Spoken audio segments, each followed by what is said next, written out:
All right, looks like we have a great crowd joining us. I'm going to turn things over to Julius Damato, who heads up our Microsoft product suite, to teach us all about Purview and AI.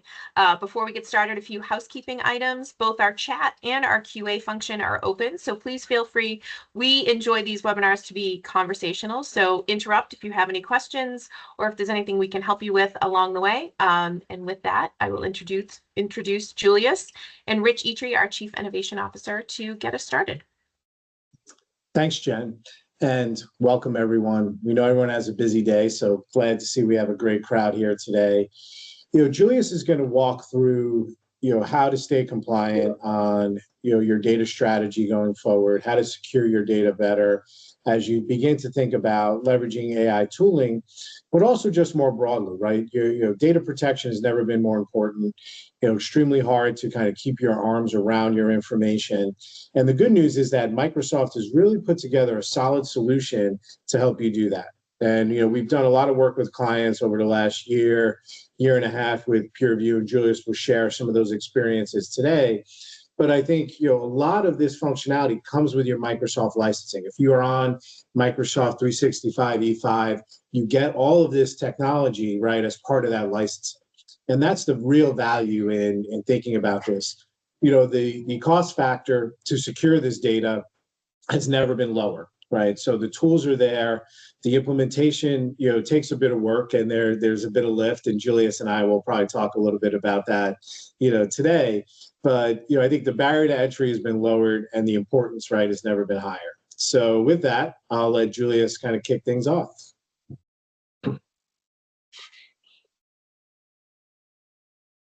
Is he on mute? I'm on mute every day of my life. Thanks. So real quick, just to cover the agenda, I'm going to do a brief intro to Microsoft Purview. If you've joined the webinar previously, maybe a little bit of a repeat, but let's see if you remembered all the key points from before. And then we'll talk about kind of the core governance and security capabilities. And then I really want to spend some time talking about a lot of the strides that Microsoft has put in pretty recently and what will be kind of folded in as generally available feature sets coming into 2025. And to get it started is, let's look at the beautiful comic graph here is who wants Copilot, but who really wants to put in the work from a security compliance perspective to get it done. And I think to drive the point home is that's where Microsoft Purview comes into fruition. Purview, as Rich said, is really baked into the product core set. If you have E5 today, you'll get everything I'm mentioning today. If you have E3 with some extra add-on licenses, you may want to do a cost evaluation. We can help you with that to see and understand where you can remove some licensing and add on E5 and where doing license consolidation from a cost perspective will net you these features. A lot of times I talk with customers, and from a licensing perspective, it's only an extra typically $2.70 more per user per month to get everything I'm talking about today, on top of all the other added features that come with E5. So if you need help in doing some cost analysis there, happy to connect after this or separately to run through that and where you may be able to save some cost. So let's talk about Microsoft Purview, right? What is Purview? It does sit on top of today Microsoft Fabric, the Power Platform, etc., as well as inside the Microsoft 365 ecosystem. But to talk really briefly on what it is, it's a comprehensive set of solutions designed to help you govern, protect, and manage data across your various environments. One of the most common misconceptions I get with Purview is, oh, it's just going to protect my email. It does significantly more than that. It can connect to SQL databases and look for PAI information in your managed instances as well as deployed instances. It can look at on-prem data sets and look for protected documents or documents you may want to be protecting, as well as look at everything that is in the Office 365 ecosystem. It can connect and protect data in Teams, OneDrive, SharePoint, etc. So it is really a full-fledged system. It can also take a look at Box and Dropbox. I get that question a lot as well. If you want to set that connector up and apply everything I'm talking about today in those ecosystems, you can. Same with Google G Suite as well as AWS. So it is a full-fledged feature. It's not limited to just Microsoft. And really to drive that home is the key capabilities is the data discovery and classification, doing cataloging, access and sharing reporting, setting up DLP or data loss prevention, which is what everybody's looking to do, as well as insider risk management and compliance assessments. So I think one of the most important pieces on here that gets overlooked the most is that insider risk management layer, because you can have Microsoft use its plethora of triggers to set scoring not only for the user but for your devices, and then use that score to affect access to resources and services across the ecosystem. So as an example of a feature I'll talk about a little bit, if you have a user that raises risk too high and you want to prevent them from accessing Copilot or any other AI solutions because they may be an employee that's leaving, or they recently had a breach in their password, and you want to prevent them from an attacker to potentially query your AI assistants. That's a protection you can put in place with insider risk management with adaptive protection, and really say, hey, prevent this user from getting to these resources and while we're doing our SIM investigation, while we're triggering our SOC team, or while ECI is working with the SOC team to mitigate and identify the risk and attack vectors, right? So that is one of the key things that will kind of come to light a little bit further in here. But again, let's just quickly go over kind of the three key areas there. So for data classification, there is automated data discovery. So it does automate that process of identifying what you have. It uses Microsoft's pre-built classifiers to help identify that information, whether it be PII, healthcare, finance information, etc. You can also build your own classable identifiers. So if you have a subset of data that you know is in the very specific format, 99% of the time, we can train a classifier to look at that data, say, hey, this is what it looks like, go and find it and show us where it is. You can build a data map off of that and then use unified governance and apply that same protection that we set up kind of cross-platform. So everything we're talking about today, if you want to protect what you have in Dropbox as well as what exists in Office 365, you can apply the same control in both locations. And really the cost benefit is you set it up once. You're not setting up several different policies and doing 14 different platforms to get the same protection.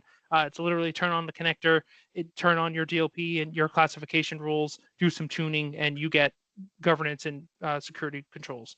The granularity of the Purview is very important as well. So if you have a data custodian or you have a compliance officer that is privy to all the data that exists in your environment, you can provide them the ability to not only run the reports, but also review the data. So if you're on the IT side and you just want to be able to create the reports, not actually look at the data, because, blind eye there, you can do that. And then you have the ability to either make that completely anonymous, or you can unanonymize it as well if that's a need.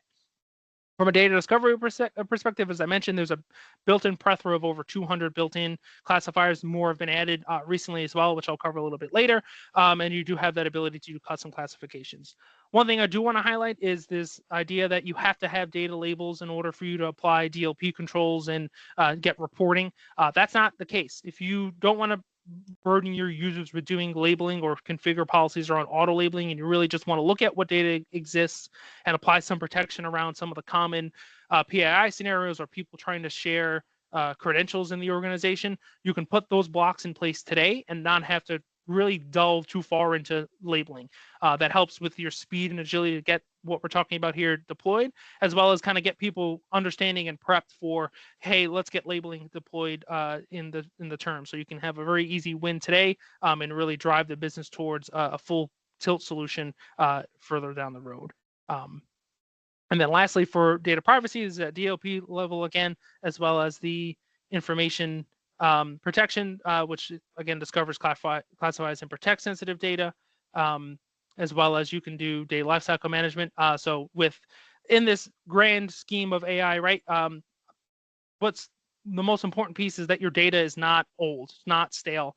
You probably don't want Copilot or any AI technology going out and looking at data from 2013. It's probably not relevant to what the user is doing today, unless they put in the prompt that they need data from 2013. So data lifecycle management is important to clean up your data. I'm sure most of you here have a 7, 10, or indefinite ruling on how long you need to keep your data. Purview enables you to set up those policies, do have review checks to ensure that the data that's being purged or archived, if you want to archive it, is appropriate, and then have it automatically do it. There's no reason to keep your old stuff around if you don't need it, so you should purge it off. And again, I mentioned insider risk management. It is a very critical piece that you can layer in today with some tuning that has the ability to connect to quite a few different platforms. So if you want to tie your door badge system as an example in, you can go as far as saying, hey, if this user is high risk, restrict what doors they have access to or prevent them from going to this side of the building, stuff like that. So you can have that granular control, or if you have someone who leaves, you can shut down that access kind of all in one swoop instead of having to log into a separate door badge system, do something different, and jump around. So let's talk about the new stuff, right? Because everyone likes new. So I will preface that some of the things I'm going to talk about are in preview today. A couple of them I have some keynotes I do want to go over if you wanted to try and deploy them today. If you're currently in your life cycle and journey on doing that, because there are some asterisks there. So for data loss prevention, excitingly, you now have DLP policies that can be applied inside of Microsoft Fabric and touch down to your semantic models as well as lakehouses, as well as there are 4 new scenarios that are available to apply controls. So previously, if you had data sets that were unsupported or had files that have yet to be scanned, you had a little bit of a limit on what could be done, but now you can adjust your DLP monitoring rules so that you can look for files specifically that fail scanning. You can look for files that are not supported, and then apply controls around there, whether you want to lock egress, exgress on the endpoint if it's identify them, or if you want to set the data to be double encrypted, etc. You have those controls now, which is important. On Microsoft 365 Copilot, excitedly, Microsoft now has the ability to restrict what labels are available for Copilot to reference. So if you have highly confidential labels as an example, and you want to restrict parts of your business from being able to use those for Copilot interactions, you have that ability to do that today now. This is an in preview product. There's quite a few notes on that, but to keep those pretty short, it's limited to biz chat today. So it's more people referencing materials in chat to get insights that will be expanded to content generation shortly. But in preview, it'll only be for people that are asking questions about that content. But it really is a way to prevent users from generating content that is classified or sensitive that you may not want them to. With that as well, that does give you the controls and additional insights to say if someone is asking questions about sensitive information to increase the triggers or add additional layers of protection around that user with adaptive protection. So that is part of what you can scope and configure. So if people are doing potentially a range of stuff that you can look for that and kind of block it. Previously, for those who were unaware, in order to achieve this style, you had to do double encryption on your files, which obviously is a problem because if you lose one key or if a user was a user assigned key and that user leaves, you now lose access to that content. So it's good to see that Microsoft is committed and actually made this adjustment based on feedback from security experts and from those who have been deploying Copilot alongside Purview over the last couple of months. From communication compliance perspective, there's new AI interaction detections.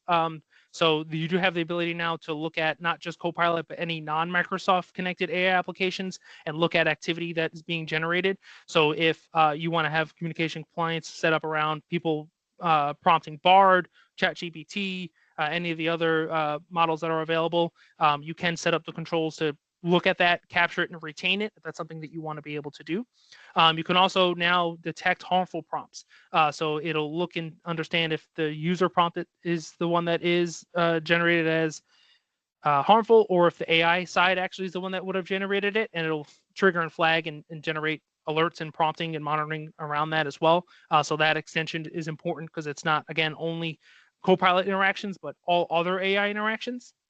And then lastly, as I briefly alluded to before, the insider risk indicators now include the ability to add on everything I've mentioned into insider risk management. So if you set up adaptive protection and you want to add those as triggers, you can, or if you're looking to implement it, know that you can do that as well. So if you have a business defined policy that says no one can use Bard and you notice that someone is trying to use it, you can trigger, flag, and restrict user access for doing that, or at least monitor and report on it if you want to have appropriate action taken on the employee versus doing account lockdowns.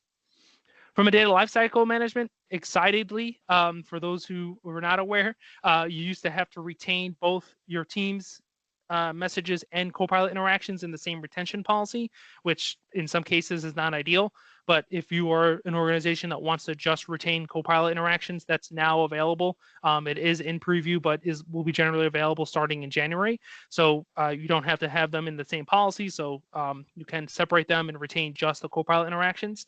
That also will look at any Teams AI generated notes. So if you're using the new facilitator agent or looking to use it shortly, do know that those logs can also be retained and you can do stuff on there. We all know it's important with some of the SEC rulings that are coming eventually that you need to be able to prove how you're using AI in the organization. And both of these controls allow you to monitor, report, audit, etc. on those via either audit trails or in eDiscovery if you need to do case holds and litigation.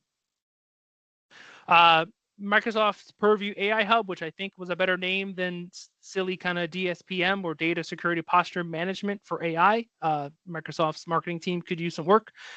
So it's finally generally available. The feature set was pretty built before, but they've gone ahead and added more to it. For those who are unfamiliar with what I'm referring to, is inside of Purview, you do have a portal that you can actively look at how AI is being used in the organization. Again, not only Copilot, but any other ones that if you have the appropriate plugins turned on inside of Purview, or you have Defender set up to report in, or if you have Intune configured to do the monitoring, you can see what users are prompting, how they're generating responses, where they're going, how they're using that data, and then really help you kind of build policies and procedures around that. With Edge for Business, everyone's favorite web browser, that does have the ability to prevent users from accessing other web browsers and accessing non-approved company AI tools. So if you're an organization that only wants to allow access to Copilot, you want to ensure that that is happening on the endpoint itself without having to use always on VPN or using some proxying solution to do that, you can do that with Edge for Business. It does mean you do need to use Edge for Business to do that control, but we're seeing a more and more adoption in Edge for Business as Microsoft is continually to improve that product. I talked to a lot of clients that are using Island or Pinnacle or whatever the other silly managed one is, and that's at a cost. Edge for Business is free. It takes a few minutes to set it up. They've moved it now into an admin portal that makes it significantly easier to deploy, whether you want it to be more of a MAM style, so it follows the user, or Intune style, where it gets deployed specifically to devices. You have full control over the browser. You can install and uninstall extensions. You can have an approval process there, etc. So it's a really good way to get added value again for $0. To continue on this, some of the newer features that are become available as a part of DSPM is there are now data assessments. That was announced as a part of Microsoft Ignite. For those who were unaware, in order to do oversharing reports, get permission reporting, etc., Microsoft made that as part of an add-on called SharePoint Advanced Management Plan 1. If you have users licensed for Copilot, that license will be included now as a part of Copilot for Microsoft 365 Copilot. I need to adjust to the new name. So you'll get all those reporting as a part of that. That begins rollout January of 2025. So if you're an organization that is in the process of deploying Copilot, or you already have Copilot deployed and you're looking to get some advanced reporting around that, that will be coming. And that really is to ensure that you don't have data shared in your organization with everyone except external users links. You're not having widespread data out there that were unknowing. Previously, you could do that, but you had to use Graph and a couple of other PowerShell scripts and then kind of correlate that data yourself. Microsoft's made that a significantly easier tool to do it.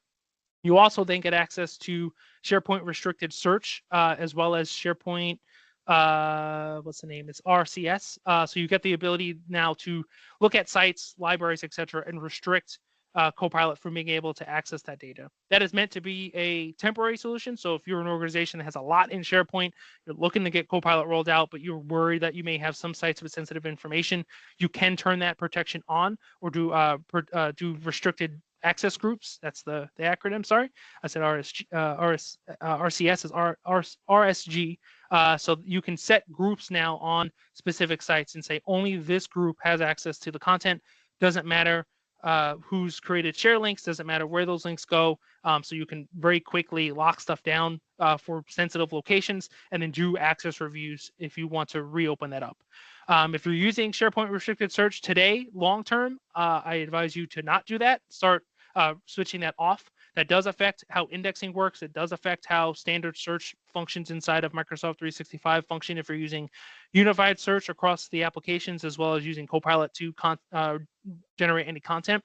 That is meant to be a temporary few week kind of while you do permission review and then kind of go forward with it. But now that SAM will be included with Copilot for 365, you have that ability to do that without having to manually do it with scripts or pay for ShareGate or some other compliance solution.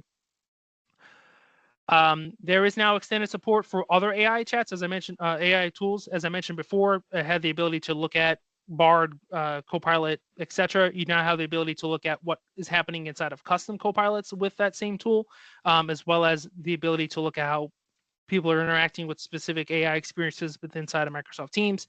So that's really useful, as well as I mentioned, your risky AI usage triggers can now be extended into inside of risk management. So that, again, you can tie into conditional access policies and say, hey, if Jimmy goes from low risk to high risk, have him prevent him from using Copilot, prevent him from using any other SSO integrated app, or have him do additional MFA prompts, trigger alerts, etc. So you have that ability to set those controls.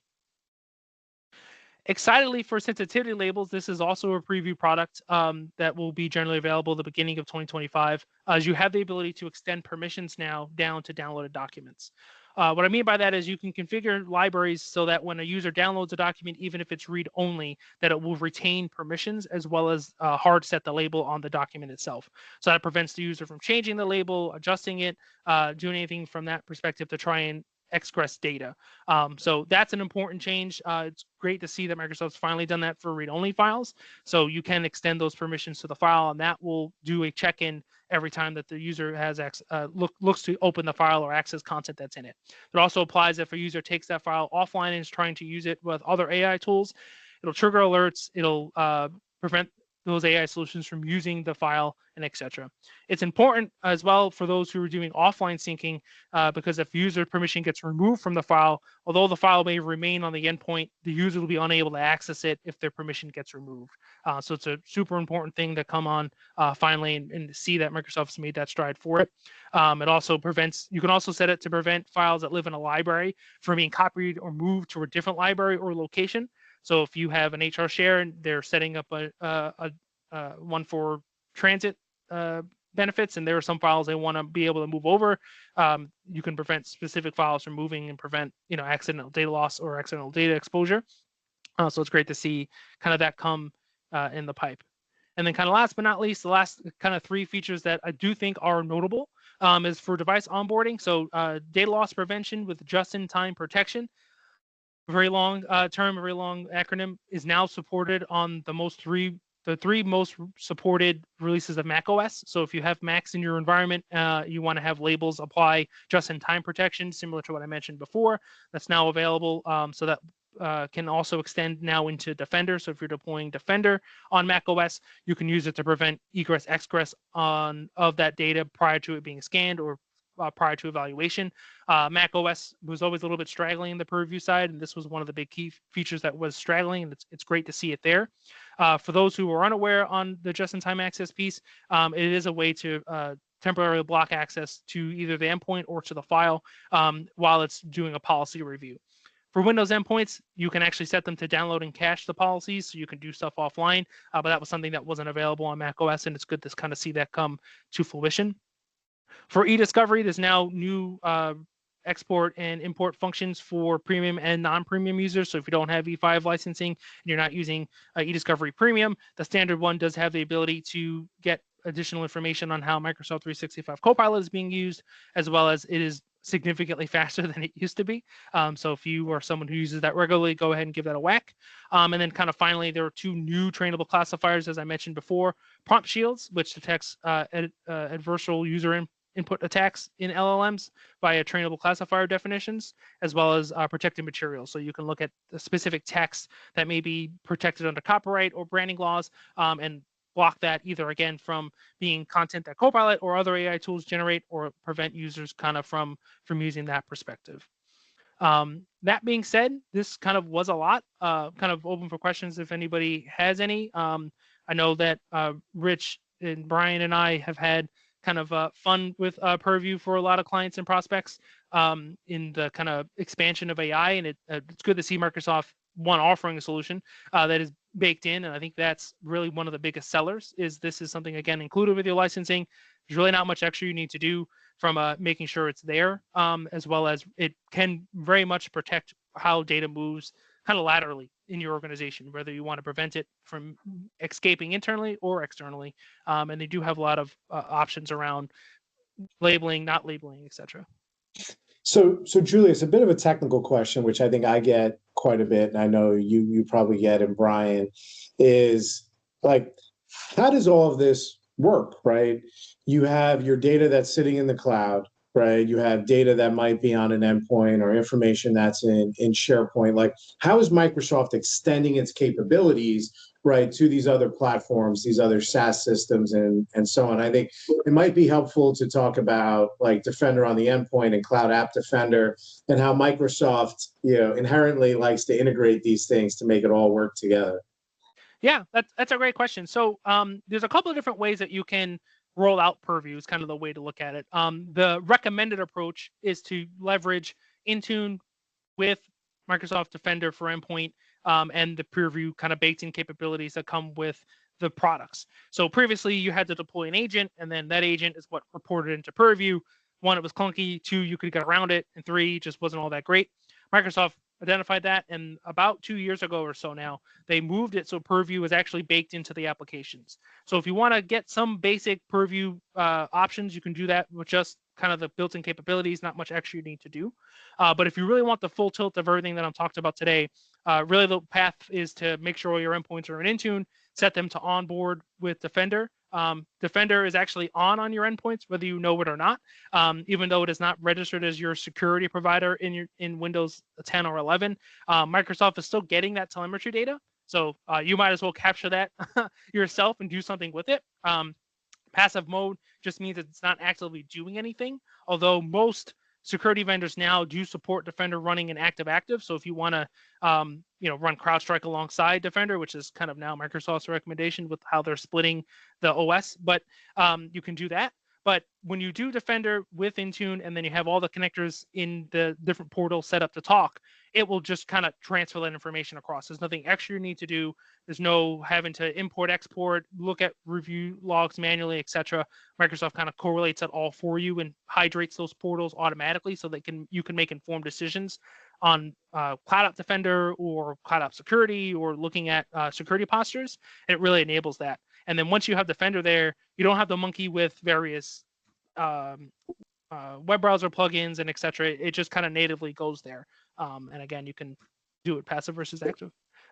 For the various third-party services, Microsoft is very front forward with that they work directly with those vendors to create the connectors. So those connectors exist in Purview and inside of the Defender portal. And it is really just as simple as saying, hey, I want this application, I want data from Dropbox, and you go and you click a couple links, follow the guide, and as long as you have the appropriate access on the Dropbox side, as the example, it'll set up that connector and it'll just always be there, and you'll start feeding in data typically within 15 minutes.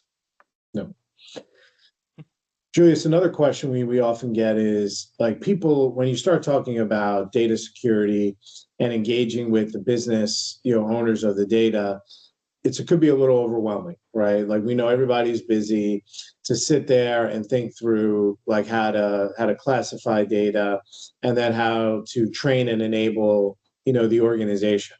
I think what might be helpful is talking about like how you can start in a small way and build on that.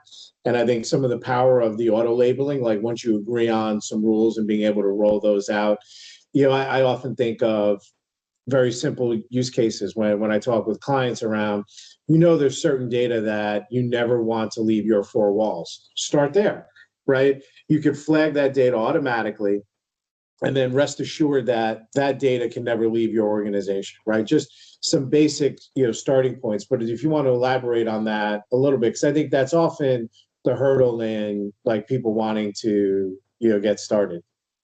Yeah, the way I look at it and the way I approach it is we all have sensitive data. Your name is sensitive, my name is sensitive, right? It exists, right? So Microsoft has done a great job of enabling you to use the classifiers that they have to really get quickly started in identifying the kind of key things that everyone is looking for, right? We're all looking for social security numbers, we're looking for exposed credentials, etc. So there is a quick way to get started and get running with it. And as I mentioned, you don't have to jump straight into labeling if that's not something you want to divulge into. If you wanted something very quick that you can get done in 30 days, reach out to us, can help you in the journey. But it's really as simple as get everything onboarded, start looking at the data classifications, and then look at your locations that you know are sensitive, right? We can all talk about the unknown, but let's talk about what we know today and protect that first, and then we can start doing that kind of churn wheel of finding information that's needed. What I find helps a lot with customers that don't know where to start, as well as look at your workflows. You probably have your HR department or whoever is your head of procurement or etc. They have a set, hey, these are the 10 things I do. See in that process where there may be some sensitive information that you can go and look for and identify, and where maybe they have a process where they're forwarding an email to a vendor or forwarding an email to an external participant. Let's just say it's a recruiter. That information probably shouldn't escape your tenant. So that's a great use case of saying, hey, anything that contains recruiting information, put it in this SharePoint site. Let's set it up so this library is protected, and then you're protecting that library, and it's a good way to test and validate the feature set for the organization in a very small way. And then once you have that dialed in, you can kind of start looking at the other pieces of your business. Another question that comes up is, alerts are like, all these rules are great, right? But when I get an alert, whether it's insider risk, like, how is that going to be managed? Because if no one's looking at the alert or action isn't being taken, then the alert, isn't valuable, right? And look, we integrate this into our XDR platform, and we can create runbooks, and our SOC team can triage some of this. But if you want to talk about just some basic ways, Julius, that like these things, there's auto actions that can be taken, right?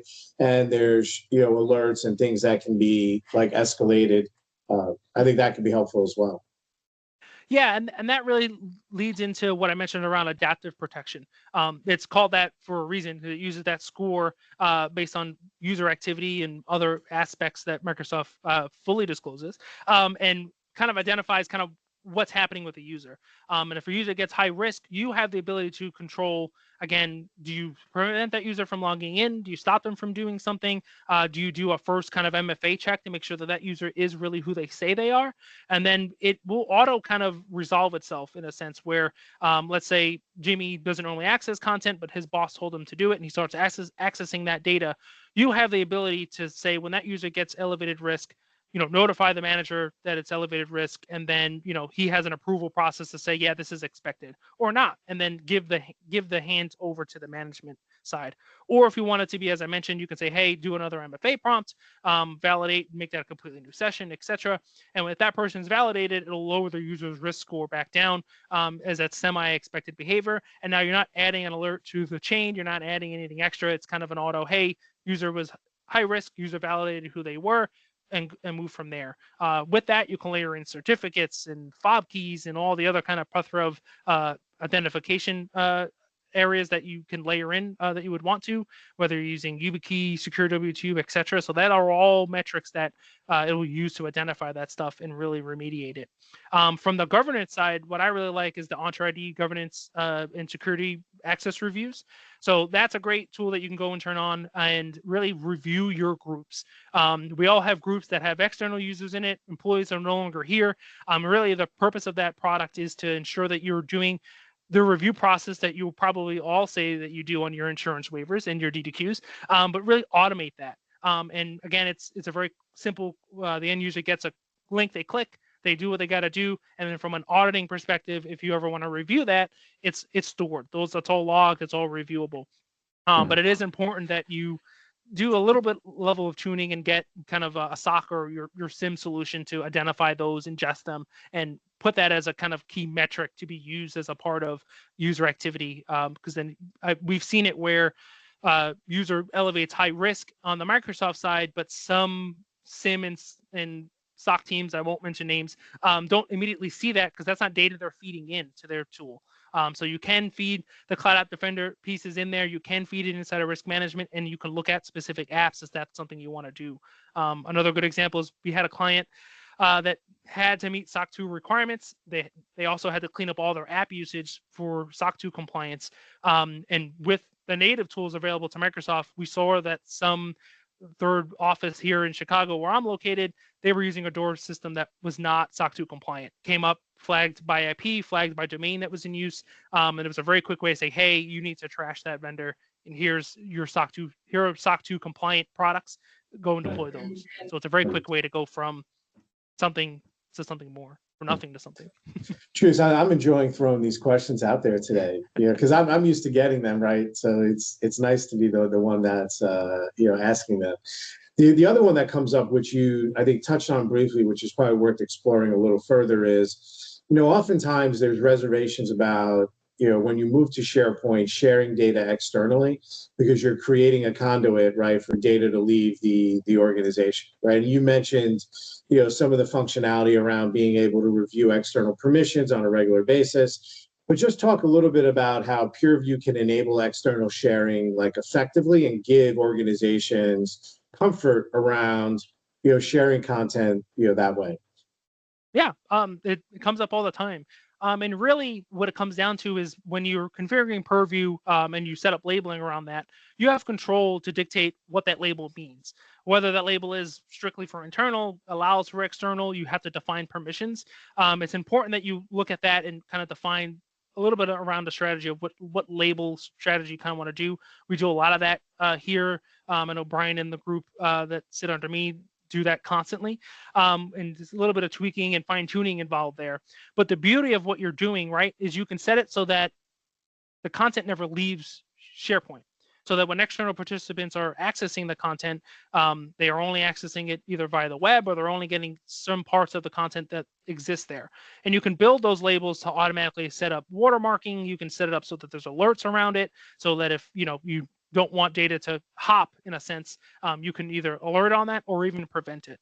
On top of that, now with some of the newer sensitivity labels that they've added, right, if users are downloading content, they have the ability now to say, hey, carry on permissions, prevent them from taking it further. So if you do have that scenario where they may need to take that data off of your tenant, you can ensure that that's following the same kind of best practice and procedures and permissioning.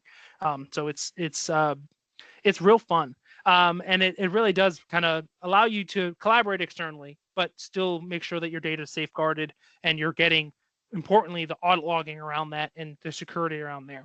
The problem with everyone except external users or any one of the organization links, right, is they're not trackable. And that's a problem, because if someone accesses it, the only thing that will show up in your audit logs is that anyone accessed the link. I don't know who anyone is. You don't know who anyone is. It could be quite literally anyone. So it's important that when you're sharing, you're dictating who it's going to. You're telling users internally, don't use everyone in the organization links when possible. Things of that nature to really ensure that, when you're sharing, you're doing it safely. And then building DLP rules around that from a security perspective as well. Okay. And hey, Rich, if I actually have some strong feelings on this subject, because it does come up a lot. Where that's why I brought it up at the end. Yeah, people do say regularly, well, if I let people share, they can just share with whoever they want to, which is kind of true. We can put restrictions on the sharing and who's allowed to share and who they're share with. But the workaround for the past 20 whatever years has been, I'm just going to download that file, attach it to an email, and send it to them anyway. And if that's the workaround, the options are we share it, I can see who has access, I can revoke access, it never left my environment, or they emailed it to them, and once that email gets sent and delivered, I've completely lost control of that file. So even though, yes, it does make it easier to share externally, it also gives me more control over that data after it's been shared, whereas an email going out is just gone forever, and I'm never going to get the control of that file back. So yes, it is easier, but to me, from the IT admin side, it's more secure. Yeah, I have a couple of examples of that were real life, where I think people were wishing they shared the link rather than emailing the deck. But we did have a good question come in, so rather than me keep lobbing some questions out, I'll ask some from the attendees here. So Tim asked, external SharePoint can also prevent copying and pasting, screenshots. Is there unique watermarking on each share? Also, is it visual, deterrent to recipient? Can you guys talk through the functionality and the limitations around what people can do when the file is tagged a certain way? Brian, do you want to take it? I know that's one of your favorite topics. Yeah, so the short answer is yes. You can put restrictions, so you can give, and you can do that with internal users as well. So if you want to have an internal user who accesses from an unmanaged device, you can say they can read it, but they can't download it, they can't copy it, can't forward it, etc. And you can apply kind of those same extensions to external users where, and this can apply to either SharePoint or email even, where when you send an email or you share a file, what they can do with it is very restricted. Whether they can't copy and paste it, they can't download it with an email, they can't forward it, they can't add recipients to it. There is an option for watermarking if you wanted to watermark something as confidential instead of putting hard limits on access. So those are all options, and you can do a watermark, a header, or a footer. And I think you can make those watermarks unique to that user as well. The copying and pasting, I know you can limit that. Screenshots, I believe you can, but you always have to keep in mind that someone can just take a picture, right? Which is where I think the watermarking, comes into play. I don't know if you can limit the snipping tool either, right? I think you can still use. Yeah, you can. One of the interesting things about, so there is one of the highly sensitive labels. Not only does it prevent screenshots or snipping, it also prevents sharing. So like if you're in a Teams and you have an email that's been marked, recipients only, for example, and you drag that window into the Teams meeting that you're sharing, you're just going to get a black box. Yeah. That works on sharing. It also works on remote support. So if you have a remote support technician who's taken remote control of the PC, they will also just get a black box trying to look at that email. Yeah. And then from a visual notation perspective, everything with labeling, it's kind of clearly spelt out on top of the file. If you look at how Copilot interacts with the content, there'll always be that little security shield that'll pop up next to the prompt. And that's how you know that the content that it's referring to is protected as well. Great stuff. Good question. Any other questions that are out there? Anyone feel free to drop them in. Mm-hmm. So to kind of round things out, I think like one of my final questions would be, Julius, like a basic, and Brian, feel free to chime in here because I know you've done a bit of work here. For an implementation, right? Like we have varying degrees that we work with clients on. There's a very kind of basic, like get off the ground versus like very custom where we're working through unique rules, like, what was mentioned here in the QA, chat. But, the basic kind of get off the ground with some initial labeling, how long does that like typically take for like, let's just say a 50 to 100 person shop? I mean, a basic one is usually going to be about 6 to 8 weeks. And some of that's going to be just identifying what data you want to protect and kind of how you want to protect it, and then working through, what your users are going to experience as a result of that rollout. Yeah. So. Mm-hmm. Yeah, with a lot of what we're doing recently, I say recently, kind of quite a bit, especially with AI, is really the end user education and the enablement piece. We find that if you don't tell your users, what's going on and how it's going to operate and teach them how to interact with it, you're really just going to get hit with backlash, get told to roll it back, really hit guardrails there. So we do a lot of work on enabling and education and ensuring people are comfortable with what they're doing, as well as inform you of, hey, this is the decision that you made. This is the outcome for the end users, and this is what they will experience. And clearly outlining kind of what's best, what's not, is really the key there. Yeah, I think that's a good point to end on, whether it's, whether you're rolling out SharePoint for the first time, whether you've implemented Purview or you're looking to turn on Copilot, the training and enablement piece cannot be overlooked, right? I think oftentimes, people discount it. I always say that 30% of the project time should be around training and enablement, right? And because if that's done properly, you're going to get the right adoption and the right execution with the tool versus people not using it, complaints, frustration, and then trying to have to backpedal. So, or you get users circumventing it and making it worse. Or trying to circumvent, yeah. Yeah, you try to solve a problem and you've created more, and that's never a good look on anybody. So. Rich, All right. before we wrap, next week we have another interesting webinar also about compliance and AI with our friend John. Did you want to mention that before we leave? Sure. So next week we're kicking off a series with our friend John Aredo from Cole Freeman Mallon.